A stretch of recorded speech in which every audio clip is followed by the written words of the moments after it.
अस्सलाम वालेकुम, आप देख रहे हैं प्रोग्राम न्यूज़ फीड। मैं हूं मुर्तज़ा डार। प्रोग्राम में आज हम बात करेंगे सुप्रीम कोर्ट में होने वाले ओपन बैलेट के हवाले से केस के तनाजुर में सुप्रीम कोर्ट ने रेफर कर दिया मामला पार्लियामेंट की जानिब और उन्होंने कहा है कि आइन के अंदर तब्दीली करने की अगर ज़रूरत पेश आती है, जो कि इस रिक्वेस्ट के सिलसिले में नज़र आ रही है, तो वो करना पार्लियामेंट का काम है, वो करना हमारा काम नहीं है। इसके साथ साथ उन्होंने पोलिटिकल पार्टीज़ के हवाले से भी अपनी राय का इजहार किया कि पोलिटिकल पार्टीज़ जो है उनको फ़ाल किरदार अदा करना चाहिए। आज के प्रोग्राम में हम ये डिस्कस करेंगे कि ये सारा मामला अब किस जानिब बढ़ रहा है सुप्रीम कोर्ट के इन रिमार्क्स के बाद। इससे कबल हमने ये देखा कि प्रेसिडेंशियल ऑर्डिनेंस सामने आया, जिस प्रेसिडेंशियल ऑर्डिनेंस के अंदर रिकमेंडेशंस ली गई सुप्रीम कोर्ट की, और उस रिकमेंडेशन का मकसद यह था, या उस प्रेसिडेंशियल ऑर्डिनेंस का मकसद ये था कि ये सेनेट के इंतखाबात जो 3 मार्च को होने जा रहे हैं उनको ओपन बैलेट के जरिए कराया जाए, ना कि सीक्रेट बैलेट के जरिए, जिस तरह पहले माजी में होता आ रहा है। इस हवाले से अपोजिशन ने रिएक्ट किया, रिटेलिएट किया। अपोजिशन का कहना यह था कि हुकूमत ये इसलिए कराना चाहती है ओपन बैलेट क्योंकि इन्हें शक है, इन्हें डर है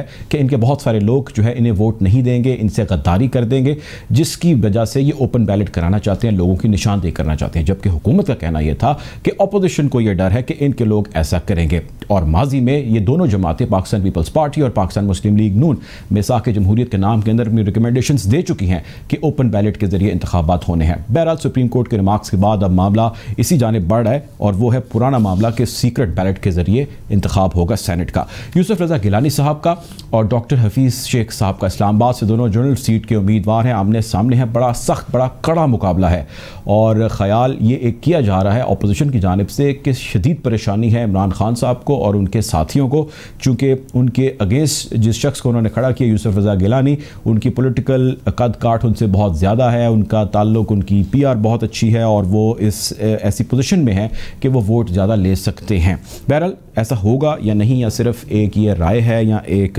बयानिया है, इसके हवाले से भी प्रोग्राम में आज हम बात करेंगे। गुफ्तगू को फॉर्मली बिगिन करते हैं, स्टार्ट करते हैं, लेकिन उससे कबल एक मुख्तसर सी ब्रेक की जाने पड़ते हैं।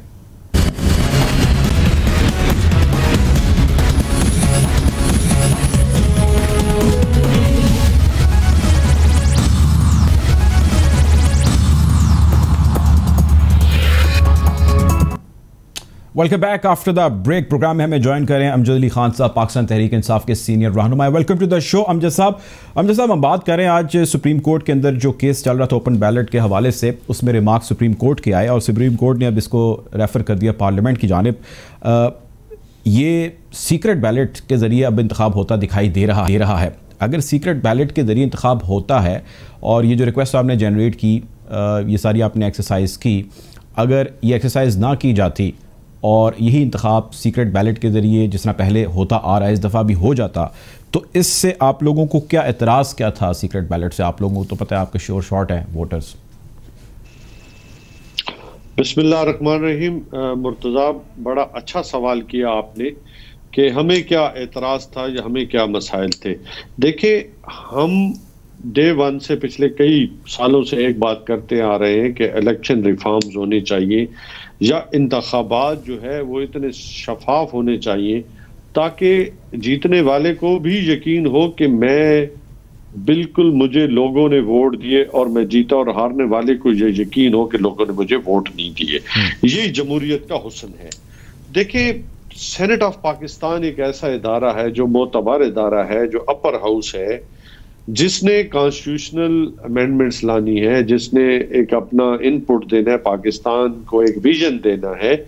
उस इदारे पे मुख्तलिफ औकात में उंगलियां उठती रही हैं, और कभी आपने देखा कि वीडियोस भी सामने आती रही कि लोगों को खरीदो फरोख्त या छांगा मांगा लगता रहा। पाकिस्तान तहरीक इंसाफ और जनाब इमरान खान साहब का ये स्टांस है कि ये वो इदारा है जिसको हमने मोतबर बनाना है। तो इसके हवाले से हमने कोशिश की, काविश की कि जी ऐसे इंतखाबात जो है ऐसे शफाफ तरीके के साथ हो ताकि जो भी सेनेट ऑफ पाकिस्तान का मेंबर बने उसे यकीन हो कि मैंने किसी को पैसे दिए बगैर मुझे वोट मिले हैं और कोई हार्स ट्रेडिंग ना हो सके। तो हमने ये जो गेंद है ये अपोजिशन के कोर्ट में फेंकी और अपनी पूरी काविश की कि ये इंतखाबात जो है वो मुतनाज़ा ना हो। देखिए, हमें भी मालूम है कि पार्लियामेंट जो है वो कोई शक नहीं है कि वो सावरन इदारा है और उसे ही ने तारामीम करनी है, लेकिन हमने चूंकि आइन के अंदर है करप्ट प्रैक्टिसेस, तो उसकी हमने एक तशरीह मांगी है। और इसके ऊपर आपने देखा होगा कि सुप्रीम कोर्ट ऑफ पाकिस्तान ने भी इलेक्शन कमीशन को यह हिदायत जारी की कि आप करप्ट प्रैक्टिस को रोकने के लिए आप क्या इकदाम उठाते रहे हैं या आपने क्या तजवीज़ सामने लाई है। तो देखिए सुप्रीम कोर्ट का फैसला जो है वो सामने आ चुका है, इसमें कोई शक नहीं है, लेकिन फिर भी हम ये कहना चाहेंगे अपोजिशन को कि काश कि वो सिर्फ मुखालफत बराए मुखालफत की सियासत छोड़ के, लेकिन ऑपोजिशन इस पे अमजद साहब, ऑपोजिशन ये कहती है कि आपको ये ख्याल पहले क्यों नहीं आया हुकूमत को, अब एन जो है वो मौके पे इनको ये ख्याल आ रहा है, पहले इलेक्शन हुए चेयरमैन देखिए पहले जब बात की बात नहीं है, बात ये है असूल की। असूल की बात ये है क्योंकि हम ये समझते हैं कि इस इदारे को मोतबर होना चाहिए और इसके इंतखाबात को शफाफ होना चाहिए। बात सिर्फ तो वो यही कह रहे हैं ना कि ये पहले हो सकता था। देखिए अब मुझे आप बता दें मुर्तजा, आप बता दें कि हमारी मतलब इन्होंने खुद जो COD में डाला, इवन सुप्रीम कोर्ट के रिमार्क्स भी आए कि अपने मुआहदे से खुद ही फिर ये हट गए। तो देखिए असल बात ये है कि ये वो अपोजिशन है जिसका जाती एजेंडा है, इनका कोई प्लान का एजेंडा नहीं। अभी अगर ये रोडों पे जब निकले हुए थे सर्कस लगा के, मुझे बताएं कि अगर कोई इन्होंने रिफॉर्म्स की बात की, इन्होंने कोई इकोनॉमी के ऊपर कोई रिफॉर्म्स की बात की, इनका सिर्फ एक ही एजेंडा है कि हमें अपना माल छुपाना है, अपनी जान बचानी है और किसी तरीके के साथ हम जो है वो दंगा फसाद करते नजर आए। और आपने देखो कि मुख्तलिफ औकात में जब पार्लियामेंट के अंदर बड़े क्रिटिकल पोजीशन में इजलास हुए, जैसे कश्मीर का इशू था, जैसे फेडटफ के मामला थे, सिवाय इन्होंने अपने जाती एजेंडे को बढ़ाते हुए, जहां कभी इन्होंने प्रोडक्शन, ठीक है इनका हक है, हम ये कहते हैं कि हमारा कॉन्स्टिट्यूशनल राइट है, हम इसको मानते हैं, लेकिन क्या इन्होंने पाकिस्तान की बात की और नेशनल असेंबली में सिवाय प्रोडक्शन ऑर्डर मांगने के और फेटअप के ऊपर NRO मांगने को और अपनी वो तरामीम लाने की कोशिश की जिनमें इनका अपना मफाद था, कोई इनका कौमी मफाद मुझे बता दें। ठीक है, अभी खान साहब इसके ऊपर थोड़ा बढ़ते हैं, सेनेट इलेक्शन के ऊपर थोड़ा मैं चाहता हूँ इस पर आपकी ज़रा इंसाइट लूँ। अब जो इलेक्शन होने जा रहे हैं इस्लामाबाद की जनरल सीट के ऊपर, जिस पे गिलानी साहब और डॉक्टर हफीज़ साहब आमने सामने हैं, एक राय या एक तासुर ये पाया जाता है, अपोजिशन तो खैर कहती है कि गिलानी साहब का अगर हफीज़ साहब से मुकाबला किया जाए तो गिलानी साहब एक स्टॉलवर्ड किस्म के पॉलिटिशियन है, प्राइम मिनिस्टर रह चुके हैं, स्पीकर रह चुके हैं, पॉलिटिकल हैं, उनका उठना बैठना मिलना सारा कुछ वही है, जबकि हफीज़ साहब वो एक नॉन पॉलिटिकल हैं, शायद पार्टी का भी उस तरह हिस्सा नहीं है जिस तरह पाकिस्तान तहरीक इंसाफ के बाकी मेंबरान हैं, जिस तरह आप हैं, और वो इतने सोशलाइट भी नहीं है पॉलिटिकल हलकों के अंदर। तो गिलानी साहब is going to be a winner, इनका कैंडिडेट बहुत हल्का है, आपकी राय क्या है इसके ऊपर? मुर्तज़ा, बड़ा अजीब बात है, वो कहते हैं कि बदलता है आसमां रंग कैसे कैसे। तो सबसे बड़ा मिसाल आपके सामने है, ये वही अपोजिशन की चंद पार्टियां थी जिन्होंने इसी यूसुफ रजा गिलानी को MBBS का नाम दिया। इसी यूसुफ रजा गिलानी साहब को हार चोरी में इन्होंने इल्जामात लगाए, उसमें सच्चाई है या नहीं है खूबी जानती है। इन्हीं लोगों ने इसकी डिस्क्वालिफिकेशन में अपना किरदार अदा किया। इन्हीं ने स्टेजों से जलसों में कहा कि जब तक यूसुफ रजा गिलानी स्टेप डाउन नहीं होता उस वक्त तक हम इनको नहीं मानते। इनकी जो है गवर्नमेंट जो है वो खिलाफे कानून जो बैठे हैं और इनको सजा हो चुकी है। आज ये उस पे इकट्ठे हैं, ये एक सवालिया निशान है। लेकिन मैं दूसरी बात करूंगा कि हफीज शेख का कोई कंपैरिजन भी नहीं है, वो एक साफ और शफाफ, देखिए उन पे ये इल्जामात लगाते हैं कि वो मुख्तलिफ गवर्नमेंटों का गवर्नमेंटों का हिस्सा, तो इनके बहुत सारे लोग वो भी रहते आए हैं, लेकिन ये देखिए क्या उनके ऊपर एक एलिगेशन कह लें या एक एतराज ये है कि वो पॉलिटिकल आदमी नहीं है। उनके मुकाबले के अंदर जो गिलानी साहब खड़े किए हैं सारी सपोर्ट है, गिलानी साहब ने तो बहुत बंदे ले जाने हैं। देखिए उनकी एक्सपर्टीज जो है, देखिए उनकी एक्सपर्टीज जो हफीज शेख साहब की एक्सपर्टीज है वो अल्हम्दुलिल्लाह देखिए फाइनेंस जानते हैं, एक रिकग्नाइज्ड इदारे के साथ वो मुंसलिक रहे हैं, पाकिस्तान की इकोनॉमी के ऊपर उनका एक अबूर हासिल है, वो पाकिस्तान की खिदमत कर रहे हैं। उन्होंने पाकिस्तान की कौन सी खिदमत की है सिवाय उन्होंने इस पाकिस्तान को, देखें ये वो लोग हैं जिन अपोजिशन की वो जमातें, मैं फिर कहना चाहूंगा, जिन्होंने मिस्टर जरदारी साहब को मिस्टर 10% का नाम दिया। इन्हीं लोगों ने जरदारी साहब को, गिलानी साहब को वो अलकाबात दिए जो मैं बयान ही नहीं कर सकता। आज इन्हीं के लिए वो जो है इनके चहेते हैं, या आज इनके लिए पसंदीदा करार दिए जा रहे हैं, ये अलग बात है। ठीक है, अच्छा चलें सर आगे बढ़ते हैं। मैं आपसे आखिरी सवाल कर रहा हूँ, बड़ा आपसे इस पे एक मुफस्सल जवाब चाहिए। फैसल वाडा साहब की सिलेक्शन को लेके बड़े एतराज़ात हैं विद इन द PTI, और PTI खैर इंटरनल बहुत सारे PTI के प्रॉब्लम चल रहे हैं, उसकी डिटेल में फिर कभी आपसे बात करेंगे।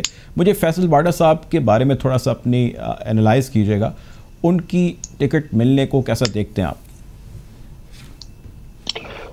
देखिए, मैं इसे कोई नेगेटिव साइन नहीं देखता। अच्छा, मैं सिर्फ पॉजिटिव साइन देखता हूं कि पार्टी के अंदर देखिए डिबेट है, पार्टी के अंदर कोई मार्शल लॉ नहीं है, और जहां पे मार्शल लॉ, जब हेल्दी डिबेट हो, फॉर एंड अगेंस्ट कमेंट्स आ रहे हो, मैं इसे कोई बुरा साइन नहीं समझता, चाहे कुछ लोग इसको कोई नाम दे।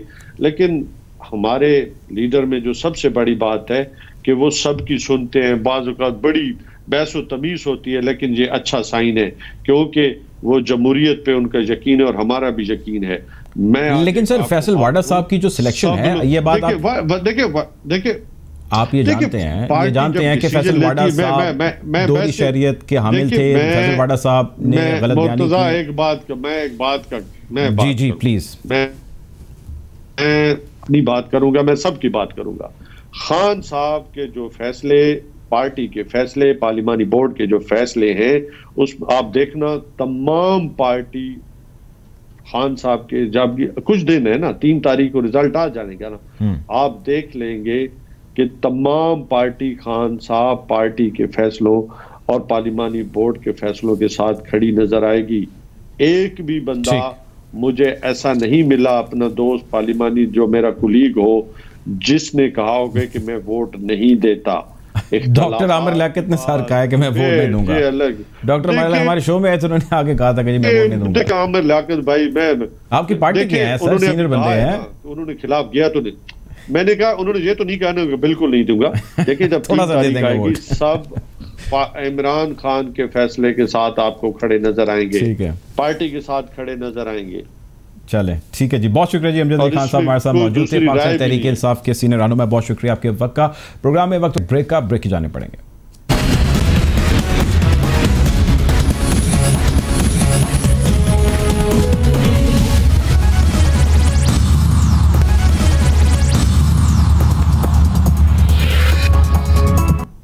Welcome back after the break. Programme में हमें ज्वाइन करें मोहम्मद जुबैर साहब, पाकिस्तान मुस्लिम लीग नून के सीनियर रहनुमा। Welcome to the show Zubair साहब। सर ये बताइएगा कि सुप्रीम कोर्ट ने तो अब रिमार्क्स दे दिए हैं और सुना अपोजिशन बड़ी खुश है इन रिमार्क्स के ऊपर, आपकी क्या राय है? बड़े इंपॉर्टेंट होते हैं एंड वो लीड करते हैं टू सच असेसमेंट कि जी सुप्रीम कोर्ट के जजेस क्या सोच रहे हैं। मेरे हिसाब से तो वो शायद गवर्नमेंट का जो रिक्वेस्ट थी उसको रिजेक्ट करेंगे कि सुप्रीम कोर्ट डायरेक्शन सेट करते, क्योंकि at the end of the day हमारे ये एक कानून साजी इसके लिए चाहिए, अमेंडमेंट चाहिए और उसका इख्तियार पार्लियामेंट को है। तो सुप्रीम कोर्ट तो अगर वो पार्लियामेंट ने कुछ किया होता है उसके बाद जाके सुप्रीम कोर्ट के पास जाके कोई भी जा सकता था। ये तो नहीं हो सकता कि सुप्रीम कोर्ट सीधा बगैर अमेंडमेंट किए हुए एक फैसला जो इतना बड़ा फैसला हो और जिसके असरात भी हो, सिर्फ इस कानून के हवाले से नहीं, एक प्रिंसिपल सेट करने के हवाले से कि जी अगर कोई बुनियादी चीजें जो हुकूमत समझती है कि बहुत ही ज्यादा लाजमी है और ये उसके बेसिस पर ही रहती है कि ओपन बैलेटिंग हो, तो वो फिर कोई इतनी आसान बात नहीं। अगर आज वो तो कल को सुप्रीम कोर्ट के पास हर चीज के लिए पहुंच जाएंगे। तो ये भी चूंकि कानून सब भी मुश्किल है और मानते नहीं अपोजिशन वाले, इसलिए आप कोई कानून बना के दे देंगे डायरेक्शन। जुबैर साहब मुझे आप ये बताएं कि अगर ओपन बैलेट हो जाता है, हुकूमत इसके जरिए ट्रांसपेरेंसी लेके आना चाहती है, तो इसमें क्या हर्ज है? आप माजी के अंदर और पाकिस्तान पीपल्स पार्टी माजी के अंदर, मिसाक जमहूरियत के अंदर ये बरमला कह चुके हैं जी ओपन बैलेट के जरिए होना चाहिए, तो अब क्या मसला है? तो एक तो पहली बात यह है कि हमने हुकूमत को पहले दिन से ये कहा था कि आप पूरे का पूरा इलेक्टोरल रिफॉर्म पैकेज लेके आए। ये नहीं हो सकता कि अपनी मर्जी से एज एंड व्हेन आप जो समझते हैं। ये अगर इतना जरूरी था तो जब सेनेट चेयरमैन का इलेक्शन हो रहा था तो वो रद्द करवा देते। मतलब उस वक्त हुकूमत ने तो बड़े ग्लीफुली हंसते हुए ये एक्सेप्ट कर लिया कि 64 लोग खड़े हुए थे ऑपोजिशन के और वोट निकले थे 50। उस वक्त हुकूमत के किसी ओहदेदार ने including the prime minister of Pakistan ये रिजर्वेशन नहीं शो की गई। क्या हो गया? तो पॉइंट ये है हमारा कि आप इलेक्टोरल रिफॉर्म का पूरा पैकेज लेके आते, हम उसमें फिर अपने हिसाब से देखे ना। ये तो वन ऑफ जब होता है तो बहुत सी कानून साजी ऐसी है जो आप समझते हैं लाजमी इलेक्टोरल रिफॉर्म्स का हिस्सा होना चाहिए, लेकिन हुकूमत हमारे हाथ में आएगी अगर हम इस तरह से एक चीज को एक्सेप्ट कर लेंगे। दूसरी बात यह है कि ये कोई आप अपना जो प्रॉब्लम है उसको खत्म करने के लिए, क्योंकि आप समझते हैं कि आप क्या रखीन असेंबली जो है आपके लिए वोट नहीं डालेंगे, तो आपने उसका एक आसान रास्ता ढूंढ लिया। देखेंगे ये तो होना चाहिए ओपन बैलेटिंग। दूसरी चीज जो आप कहते हैं पैसों का इस्तेमाल होता था और बिल्कुल होता था, उसकी सबसे जिंदा और लेटेस्ट एग्जाम्पल तो वो 2018 का वीडियो है जो जिसका एक ही विटनेस है पूरे पाकिस्तान, और वो है इमरान खान साहब। और तो किसी ने नहीं क्लेम किया कि किसी ने देखी। इमरान ने कहा था कि 2018 में एक दफा नहीं 10 दफा कहा था आप आए मैं आपको दिखाऊंगा कि ये नोट आप कैसे गिन रहे हैं। अब एक जब सुप्रीम कोर्ट ये इस पर बात कर रही थी, ऑब्जर्वेशन दे रही थी, कमेंट्स दे रही थी, तो ये 2018 में ये वीडियो किसने बनाई थी, उसके बाद ये वीडियो गायब कहाँ हो? तो विटनेस जो था उसको तो बनाना था कि भाई आपने क्या देखा था, आप किसने ला के ये वीडियो बताई। और ये सीरियस थी बात कि आपने ये सवाल भी नहीं पूछा कि बनाई किसने, और फिर उसके बाद भी फिर गायब किसने। और सबसे दो और इम्पोर्टेंट चीजें कि उसमें कहाँ बैठे थे जो पीटीआई के मेंबर भी नहीं है, पैसे लेते हुए पकड़ रहे थे, जो उस वक्त कौमी वतन पार्टी में थे मेरा ख्याल है, और उन्होंने उठा के उसके बाद ज्वाइन कर लिया पीटीआई और उसके बाद उनको बना दिया गया वजीर कानून। तो इमरान खान साहब से ये सवाल तो बनता है ना कि भाई आपने जब देखा और उस शख्स ने पैसे पकड़ रहा था, आपने उसको पार्टी में तरफ दिया, वो दुपट्टा भी पहनाया, उसके बाद आपने वजीर कानून और उसकी सजा किया कि उसको रिजाइन करना। भाई उस दिन वो रिजाइन ना करता तो और क्या करता। दूसरी बात यह है कि उन्होंने खुद ही मेड अ कमिटमेंट कि मैं इसको परसू करूंगा इस केस को। आप वजीर आजम भी बन के बाय चांस बाय लक और फॉर व्हाट एवर रीजन उसके 2-3 महीने के बाद तो आपने क्या परसू किया? These are fundamental question. Had he pursued, had he taken serious notice of that, तो आज शायद इस चीज को हुकूमत या ऑपोजिशन फेस भी ना कर रही होती। अच्छा चलिए सर अब आगे बढ़ते हैं। अब लग ही रहा है कि सीक्रेट बैलेट के जरिए इंतखाबात होंगे। इस्लामाबाद की जो सीट है, एक तरफ गिलानी साहब हैं, दूसरी तरफ डॉक्टर हफीज़ साहब हैं, और उसको लेके बहुत सारी प्रेडिक्शंस भी की जा रही हैं और बहुत सारे अंदाज़े भी लगाए जा रहे हैं। मैं आपकी ज़रा प्रेडिक्शन, आपकी राय जानना चाह रहा हूँ, not being part of PMLN only as a politician, as a season politician as well. सुना यह भी है कि पाकिस्तान मुस्लिम लीग नून और पीपल्स पार्टी दोनों बहुत जोर लगा रहे हैं, सर धड़ की बाजी लगा रहे हैं कि गिलानी साहब को ये जिताना ही जिताना है। क्या चल रहा है, क्या होने जा रहा है? अगर सीक्रेट बैलेट होता तो गिलानी साहब मेरे हिसाब से 100%। उसके दो रीजन है। एक तो गिलानी साहब का अपना कर्ज है, अपनी पॉलिटिकल क्लाउड है। दूसरी चीज ये है कि हफीज शेख का कोई केस ही नहीं बनता। इवन पीटीआई के जो मेंबरान है कुछ लोग खुल के इजहार कर रहे हैं और कुछ जो खुल के इजहार नहीं कर रहे वो उनके लिए बात है। Hafeez Shaikh is he the same person जिसको बुनियाद बना के इमरान खान ने और उनकी इस्लामिक टीम ने वो छाड़ किया था कि मुझे तबाह बर्बाद कर दी है पाकिस्तान की 2013 से पहले। ये इमरान खान साहब भी कहते ना हफीज शेख के खिलाफ वार करते। दूसरी हफीज शेख के बारे में जो मुझे सबसे सीरियस करता है वो ये है, ये no commitment and loyalty to the country. वो 40 साल, मैं ये बार बार टीवी पर कहता हूँ, 40 साल का रिकॉर्ड है। नेवर बीन इन पाकिस्तान जब उनको झंडा न लगा। जिस दिन झंडा उतरता है उस दिन वो साइड लेके चले जाए। So much for the commitment to Pakistan. सारे एहसास से बाहर पड़े थे ना उन्होंने यहाँ रहना। 2013 में जब खत्म हुई थी हुकूमत तो आप चेक करने की फ्लाइट कब ली थी। 2008 में जब मुशर्रफ की हुकूमत खत्म हुई थी तो पता करने की कब फ्लाइट थी। इस किस्म के आगे की ना कोई लॉयल्टी है, ना कोई कमिटमेंट है, ना कोई वो तहरीक इंसाफ का मेंबर है, ना उसको तबाह बर्बाद कर दिया था अपोजिशन को बकौल इनके। तो उसको अगर आप जब वोट लेने जाएंगे तो क्या कहेंगे? Who is he? Who is this an IMF person or World Bank person who is being imposed on Pakistan? था तो IMF से डील नहीं हुई थी तो इनको लेके आए। तो ये IMF से के साथ डील एक 15 दिन में डील करवा दी थी। ये तो आएगी IMF की तरफ से। टेबल की इस साइड पर भी IMF होता है, टेबल की उस साइड पर भी IMF। अब मतलब कोई अगर थोड़ा सा भी अपने जमीन को इस्तेमाल करेगा तो वो तो नहीं वोट देगा। डर के खौफ से वो दे देगा वो तो और बात है, बट टेंशन नहीं बनते हैं अपनी शेप। ठीक है जी, बहुत शुक्रिया जी। हमारे साथ मोहम्मद जुबैर साहब मौजूद थे, पाकिस्तान मुस्लिम लीग नून के सीनियर रहनुमा है। प्रोग्राम में बचाता है एक ब्रेक का, ब्रेक जाने पड़ेंगे।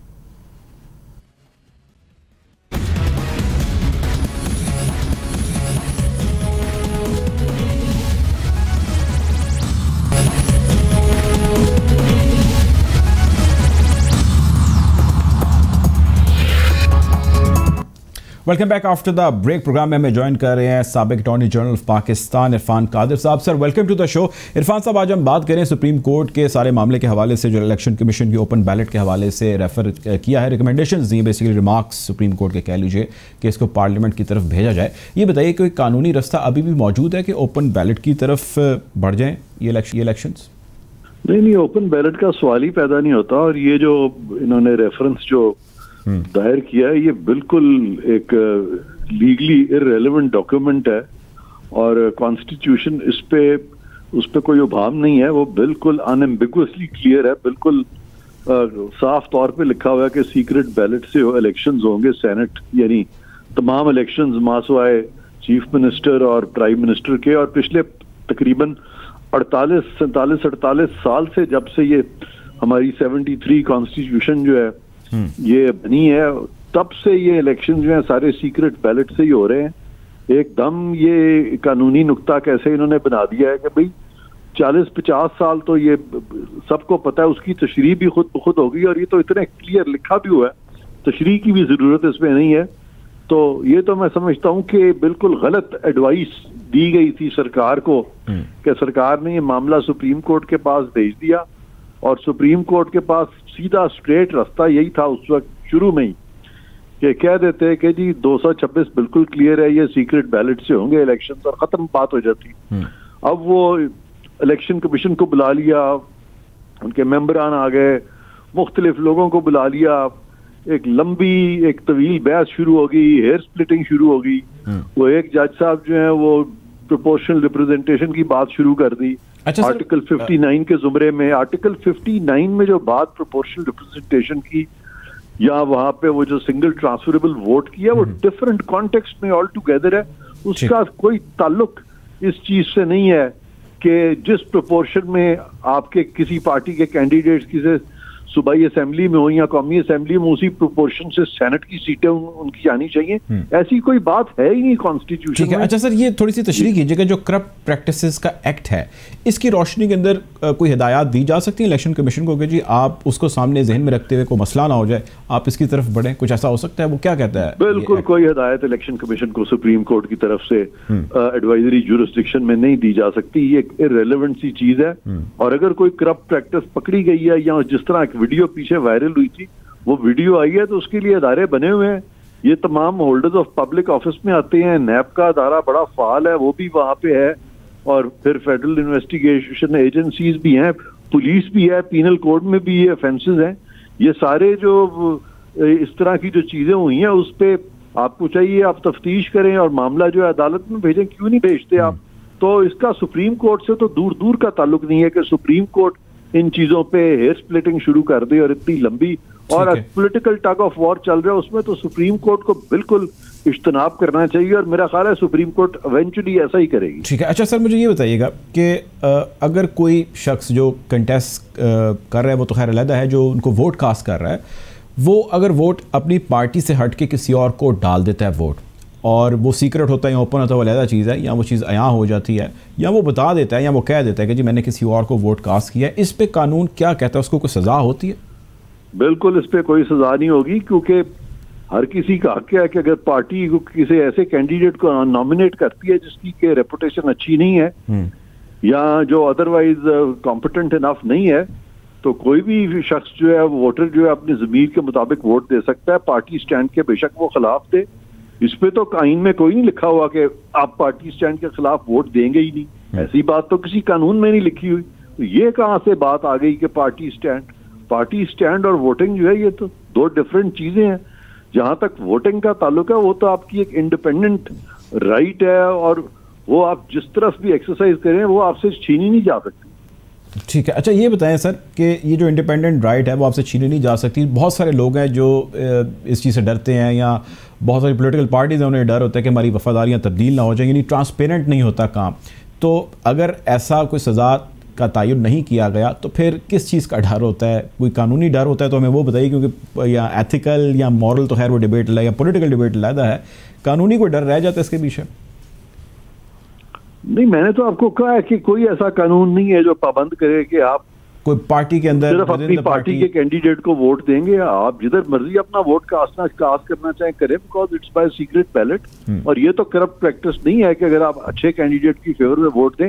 हाँ, अगर आप रिश्वत लें और आप उसका एविडेंस आ जाए तो फिर वो करप्ट प्रैक्टिस है, वो तो बिल्कुल मामला खुल सकता है। उसमें ये जरूरी तो नहीं है कि आप इस आखिर एक शख्स पैसा ले रहा है तो वो आपने जरूर है कि बैलेट को देख के ही वो एविडेंस गढ़ना है। वो एविडेंस तो आपको वैसे ही मिल जाएगा, जब तफ्तीश होगी पता चल जाएगा कि इस शख्स ने जो वोट कास्ट किया था पैसे लेके किया था। वो तो बैलेट पे आप बार कोड लगाएं या ना लगाएं, वो चीज तो इंडिपेंडेंटली एस्टैब्लिश हो सकती है करप्ट प्रैक्टिस।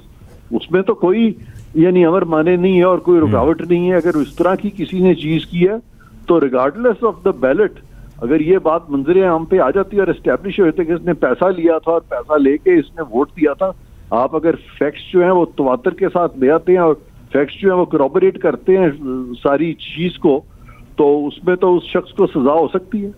ठीक है। अच्छा सर, मैं थोड़ी सी गुफ्तगू डाइवर्ट करना चाहूँगा। मैं बेसिकली ओपिनियन आपका लेना चाहता हूँ ज़रा लीगल। जो ये डस्का के अंदर हुआ इलेक्शन कमीशन के हवाले से, इलेक्शन कमीशन जो अभी कर रहा है, इस हवाले से जो हेयरिंग्स चल रही हैं, जो मेरी अंडरस्टैंडिंग है नाकिसी, वो ये कहती है कि आइन का आर्टिकल 220 और election commission act 2017 sub section 55 ये इख्तियार देते हैं इलेक्शन कमीशन को कि उस वक्त वो एग्जीक्यूटिव का रोल प्ले कर रहा है, वो एक्शन ले सकता है उन तमाम लोगों के खिलाफ, अफसरान के खिलाफ, वहाँ पर मतहत अमले के खिलाफ, और वो जो चाहे वो कर सकता है। बहुत पावरफुल हैं ये दोनों चीज़ें।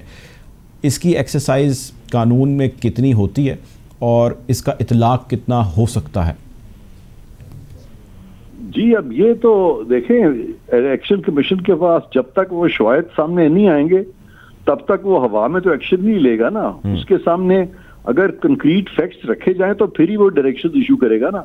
अगर वो फैक्ट्स ही उसके सामने नहीं है, अभी फैक्ट्स उससे पोशीदा हैं, अभी वो फैक्ट्स जो है वो सर्टेन होने हैं, डिटर्मिन होने हैं, तो फिर तो आप इलेक्शन कमीशन को तब तक ऐसा कोई इख्तियार इलेक्शन कमीशन के पास है कि जो प्रिजाइडिंग ऑफिसर्स हैं वो मौके पर नहीं पहुंचे, उनको बुलाया गया तो उन्होंने हुक्म अदूली की, या चीफ सेक्रेटरी साहब से रब्ता करने की कोशिश की गई, सेक्रेटरी साहब से रब्ता उस तरह नहीं हो पाया जिस तरह एक्सपेक्ट किया जा रहा था, आईजी साहब से रब्ते की कोशिश की, वो नहीं हो सका, मुतल्लिका पुलिस से की गई, वो नहीं हो सका, यानी ये सारा अमला इंतजामिया उनके कमांड पर काम करने की मजाज थी जिन्होंने नहीं किया।